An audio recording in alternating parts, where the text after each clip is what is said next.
Thanks, guys. Hi, it's a real pleasure of mine to be here. My name is Chris Ferguson. Right now, I'm a fourth-year undergraduate student in the UT School of Architecture, and this is, excuse me, allergies. This is where I work and a little bit of what I do. Architecture school is a really unique education. I don't know how many of y'all are familiar with it, but we're not just punching numbers on calculators all day or drawing or doing math. We're trained as generalists, designers first, but also civic engineers, urban planners, illustrators, artists, business people. These are all hats that we wear. And the list grows on infinitely when you imagine that each semester you're experiencing a new project that requires a new solution. It has new parameters. So we get to see the world through a variety of lenses. And this is just some of my work. For example, last semester I was in Paris talking to people in botched French about their subway system. Over spring break, on a completely new project and a new semester, I was in Belo Horizonte, Brazil, speaking botched Portuguese about a lake there that they all are trying to fix. And this is really great. We get this kind of diverse education that a lot of people can benefit experiencing and hearing about. But there's a problem. Because there's a language barrier between communities and architects that actually can prevent communities, people like us, from utilizing architects to their full potential. And it's just something me and my friends have noticed over time. You can laugh at that, we look dorky.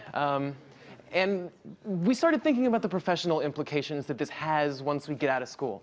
But first, an example. This is from a book that I own. 5 of my friends have this book. We all got it upon high school graduation when our relatives figured out we were going to architecture school. It's by Matthew Frederick. It's a really cool book. This is number 23. I'm going to read it verbatim. Reality may be engaged subjectively, by which one presumes a oneness with the objects of his concern, or objectively, by which a detachment is presumed. And then it goes on in smaller text. And the thing is that when you stop and think about it, that's totally right. But it's not very digestible to everybody in the room. It's okay. We speak a different language. We call windows fenestration, for example. We use words like architectonic approach. That's my friend Andrew. You can laugh at it. This is a moment. You might think it's a staircase. It's a moment, trust me. And we may be more interested in the handrail than any other part of a building, which actually isn't true for this building. I've been there. The handrail isn't the most important thing, but it was a good picture. But the question is, why does it matter? Why does this language barrier, this social language barrier, matter? I think we need the help of architects and the local community to have this open dialogue so that we can actually solve community problems. Because these are all the things that architects can have direct influence over. And that's not the whole list. That's just what I could think of and what fit on the page. So chances are you're kind of interested in at least one thing on that list. So how do we go about making this relationship between architects and communities? The answer is that it's actually already happening. A lot of it happens in our own institutions. So these are just 4 initiatives that are being done at UT alone, and I'll just briefly go through them. The first is a summer design studio called the Public Interest Design Studio. They take small-scale projects that they build themselves. They go out into the Austin communities, and for example, they investigate what it means to be a public servant. That's what their mission statement is. So they developed last summer a award-winning toolkit that communities can use to promote green alleyways. And they made that available for a lot of people. Another example is an independent studio. Excuse me, it's not a studio. It's an independent student organization called the Global Architecture Brigades. And they just won a competition to build a health center in El Canton. This literally just happened last month. They beat 15 other schools, and these are just students. They don't even have degrees yet, but they designed this thing that's getting built in Honduras. And this is other students that went over spring break and were working on the winning design, and it's really, really cool. This is another design studio within UT called the Alley Flat Initiative. They worked with the Public Interest Design this summer to do the green alleyways. But this builds independent living structures on sites of land that people already own, but maybe they're not using their entire backyard. And what this does is addresses issues of density at a community level, while it's also giving people who may be in an economically disadvantaged region the opportunity to supplement their income. So maybe they're struggling on their mortgage, but then this gets built and they can rent it out. The thing is, this is already, we've had 2 projects go up. You can see that the people that benefit from this really need the benefit. And the greatest thing is we can use sustainable measures. Those are water cisterns, that's recyclable materials. It's really cool. And these are some of the other ones that are going to go up soon. And the last one I want to talk about is the UT Solar Decathlon team. They design and build a complete structure that they can dismantle and ship to Washington. It's completely solar powered. It uses business students, engineering students, architecture students, and they assemble this thing in Washington, D.C.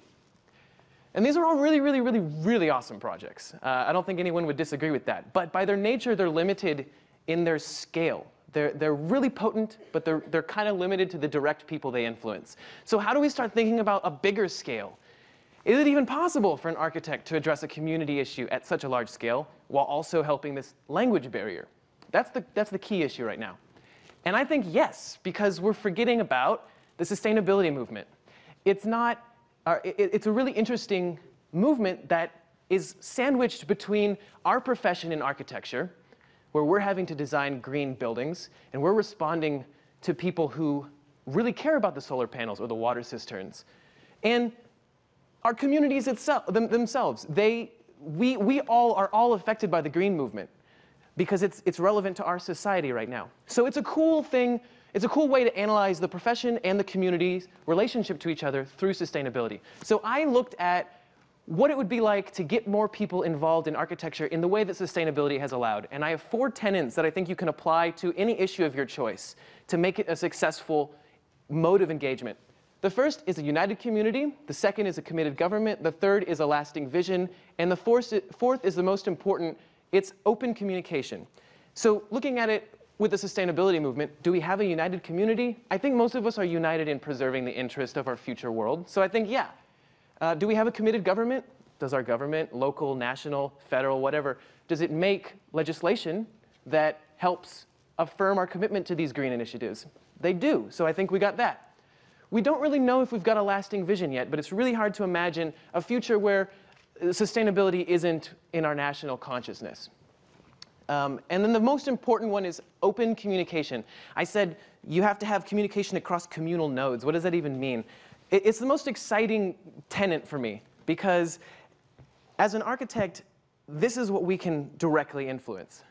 For example, say that Joe Schmo lives in Austin, and the city of Austin is building a new green library. So the government has commissioned this thing to the architects, and maybe the architects hold a town hall style meeting where Joe comes and he talks about his involvement in the book club and how these solar panels will actually influence him. Maybe the architects learn something from Joe. Maybe the government learns something from Joe. Maybe Joe gets his book club to actually come and they build a stronger bond. This is the type of model that we need. That's the future of architecture. For example, it's happening, this was Sunday, in Austin. If you're familiar with Waller Creek, there's an international competition going on right now to try and design a cool solution for Waller Creek. And these are people, these are ordinary people like you and me that went to this ice cream party that the firm Sutherland Page threw, and they wrote on chalkboards what they would like in Waller Creek. Kids spaces, art installations, the guy on the top right just wants to walk his dog. It's fair. Then they did chalk painting, but they didn't just chalk the sidewalk, they made a master plan of the city. So it's clever ways that get people involved, and you wind up with stuff like this. And this is a really poignant image to me. What if Waller Creek really was our generation's Barton Springs? If you're from Austin or spent any time in Austin, you know how much weight that carries. That's a community member that has high expectations. That's a community member that's going to go and talk about what she wants and how she thinks things can get better. So we don't have to talk about architecture speak. We can speak the language of sustainability or any other issue that you choose, because there's still a lot of work to be done in the sustainability arena. But we don't have to call windows this, fenestration. It could be 1.3 U factor. They could be operable, and they could be single pane. But we understand it as a part of a shared future, our shared future. And that's what I'm excited to work on. And I'm excited to work with you all. Thank you.